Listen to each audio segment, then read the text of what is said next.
what we want to do is, make sure that our children are learning, but not be so concerned with the gap in what they know at the end of the year versus historically. That gap exists for almost every student, and the reality is we need to be focused on making sure that they're happy and healthy, and the knowledge will come as they start into the next school year. One of the most challenging school years is finally over, but the impact of closing schools because of the COVID-19 pandemic will probably be evident when classes resume this fall. As a result, finding ways to keep children engaged in learning this summer is extremely important. However, because of learning fatigue for both children and parents, a child development specialist at Kansas State University suggests staying away from textbooks and instead focusing on child-directed learning. On today's Sound Living, summer fun and learning. Sound Living is a weekly public affairs program produced by Research and Extension at Kansas State University. I'm Jeff Wichman.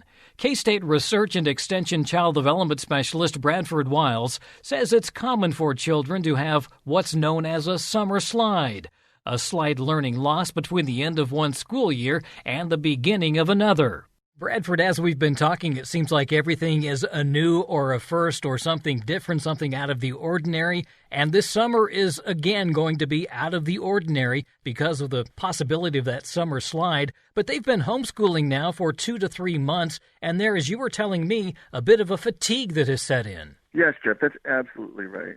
What we see is that with schools being closed and then adults trying to fulfill all of the roles that they have and then also be teachers on top of that, that can be quite difficult. That can be fatiguing for adults and children. And so it's really up to us as parents, as adults, to negotiate and navigate this situation so our kids can continue to learn and retain that knowledge without it being so overwhelming that there's resentment and a lack of learning that occurs.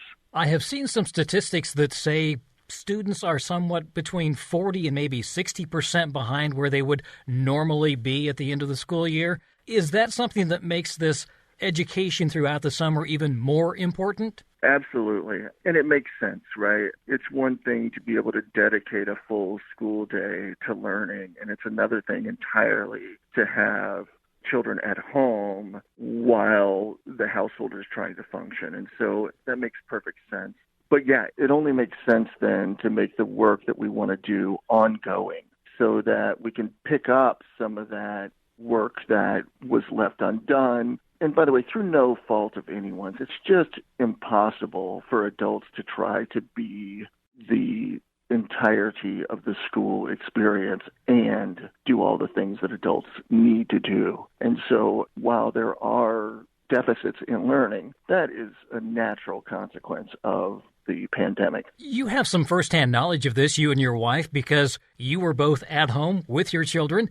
Give me a little bit of insight as to what you experienced. I do, and I think that in some ways my experience is representative, and in some ways it's not. In the ways that it is representative, I'm trying to work a full-time job while I'm also present and available to help my family. And so those are competing demands. I'm also trying to homeschool my 7-year-old, and that's difficult. There are a lot of distractions. There's not the social engagement. That's a big part of the school experience, is learning about behavior with peers, on how to behave, and that's a real challenge. And so one of the things that I've had to talk to my wife a lot about, who I love dearly and is such a tremendous, dynamic mother, is, she has to let some things go because her expectation was to be able to just add on school to all the other things that she does. And it's just unrealistic. And so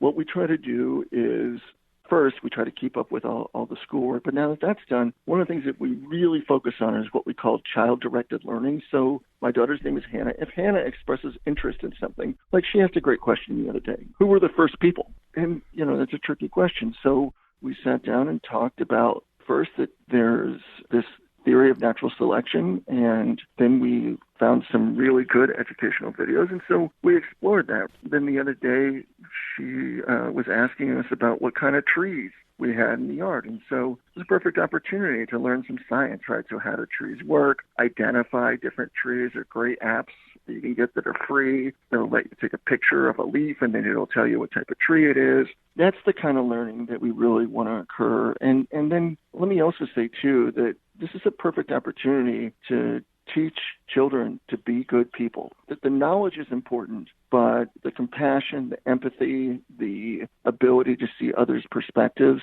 is really, really, really critical. And that's what children are learning in those early ages and into first through third grade. And so this is a great time for us to talk with children about how important it is to be kind and compassionate and to take others' perspectives.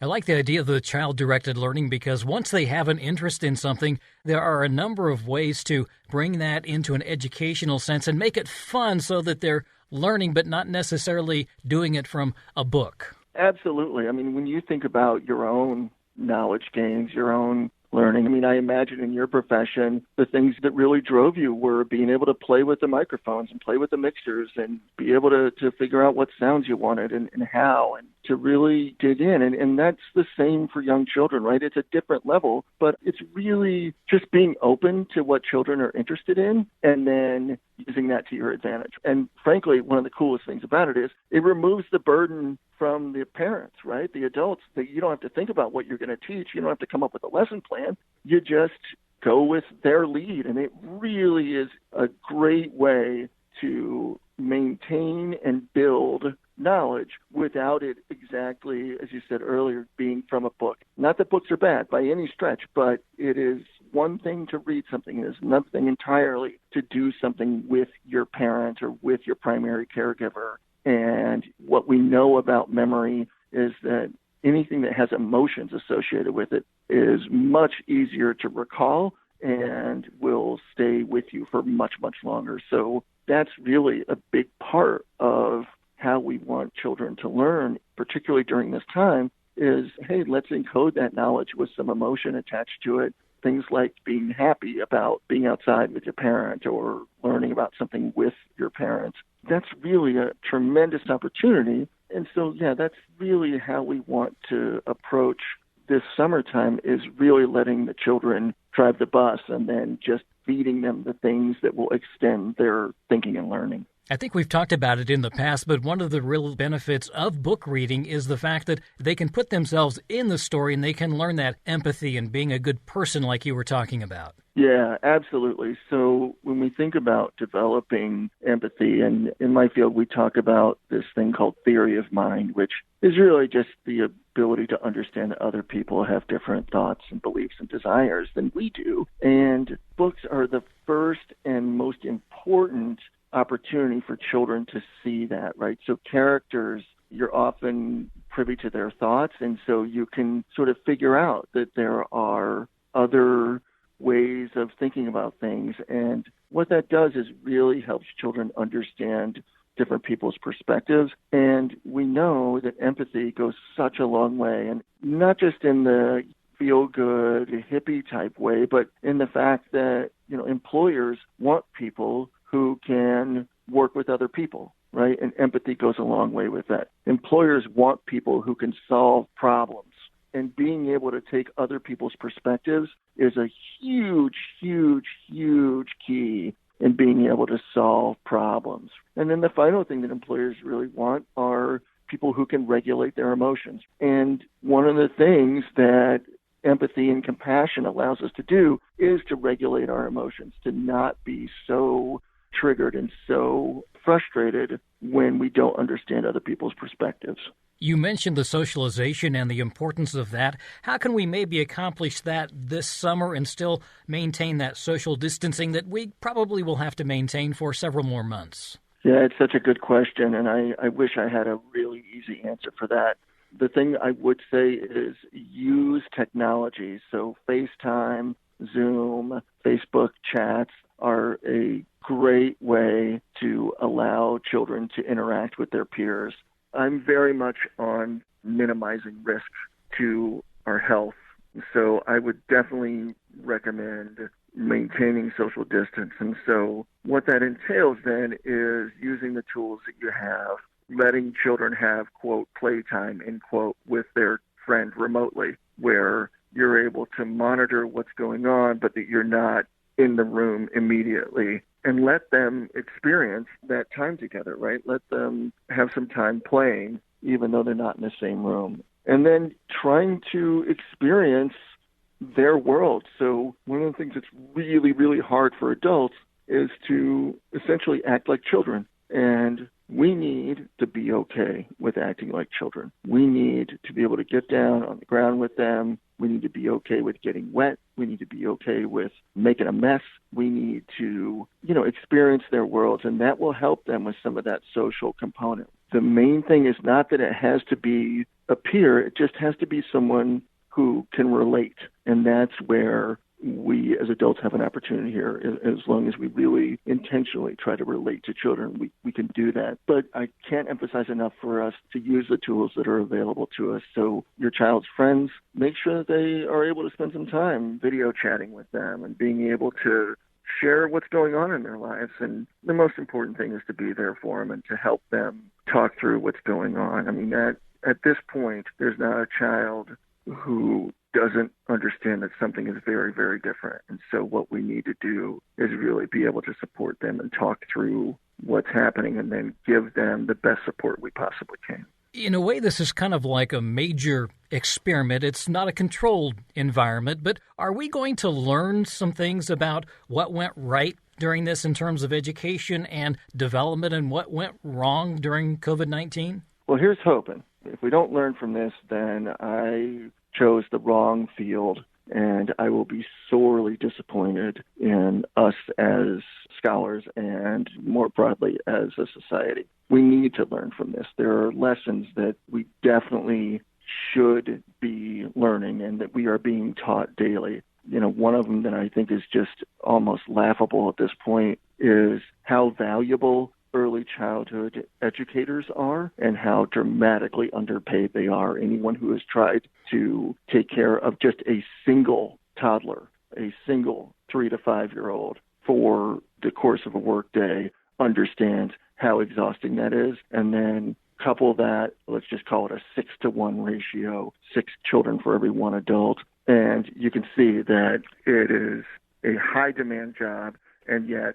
we often pay early childhood educators about the same as what we pay someone to work at a big box store. And that's just, to me, tragic. So that's one lesson. I think there'll be some other really important lessons that go along with how children learn. Some of the real key benefits of online learning, and then also some of the real serious detriments of online learning. But there will be analyses, and exactly what you're talking about. We'll figure out what steps worked and what didn't. Because make no mistake, this is a pandemic, but they will happen again. So I really want to emphasize, though, that it's not all doom and gloom. There are some really key benefits that we'll get from this, right? I mean, I would imagine that children will learn some resilience. Children will learn to depend on themselves because during this time, they've had to depend on themselves. They're having to manage their own needs a little bit more because, when adults are home, they're home, but they're still trying to work. And so I think